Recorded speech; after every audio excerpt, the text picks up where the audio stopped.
campaign in Burma has been gaining impetus, and in the capture of important centres like Kalewa and more recently Shwebo, powerful assistance has been given by our airmen.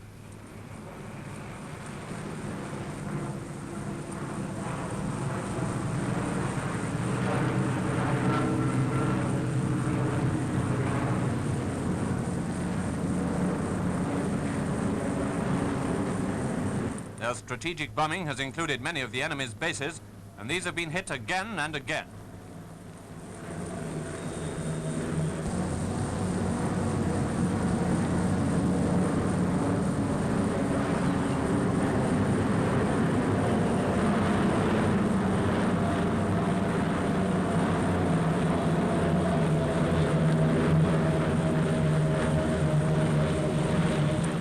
Attacks like these have done much to hamper the Japs from sending supplies and reinforcements to the battlefront, where the 14th Army continues to beat them back.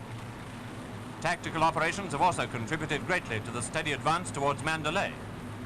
To give one example, Hurricanes did a particularly good job at a point where the Japs were putting up a stiff fight about 11 miles west of Kalewa.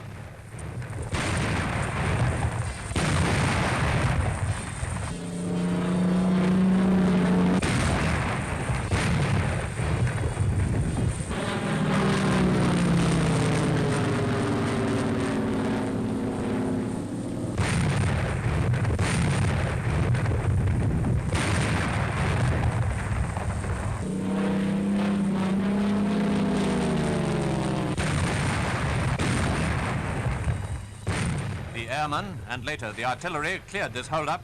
Then foot sluggers of the 14th pushed on across rivers and through jungle in steady pursuit.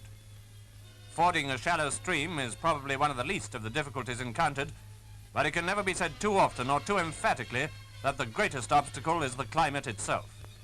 Almost all the time it's exhausting and enervating in the extreme, something like being in a hothouse on a very hot day.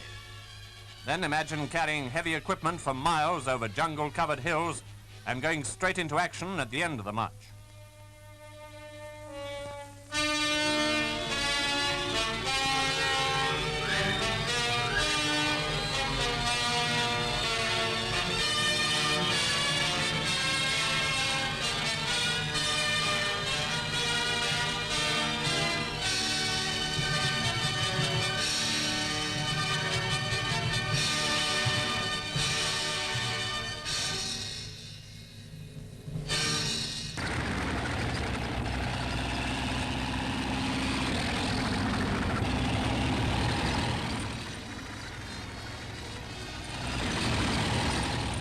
And when you reach the banks of one of Burma's big, fast-flowing rivers, like the Chindwin, for example, you build a bridge across it.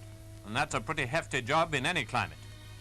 This Bailey Bridge, which the sappers constructed in 26 hours, is claimed to be the largest of its kind so far built in this war, 1,096 feet long.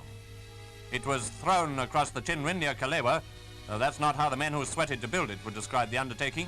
But it was the only way the 14th could get their guns and heavy equipment across to continue their advance.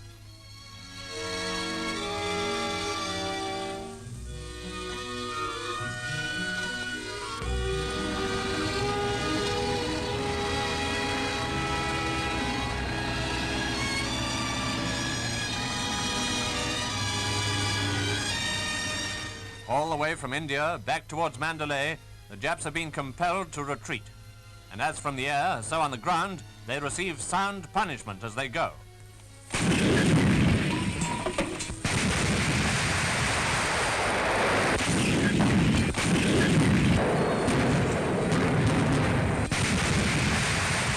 14th Army has been doing a super job in conditions of staggering difficulty. Blood, toil, and sweat. No other words could provide a better summary of what they've given and continue to give. It's certainly good to know that at least a few of the men from Burma are home on leave. You wouldn't expect any heroics from them, even if they do find Britain a bit chilly this January. But one of them, home after 3 years in Burma, has a few typical remarks to make. Sergeant Douglas James. Well, I guess it's a bit warmer out there than it is in here. I'm quite glad to go back to the wife and kid and sit round my own fire.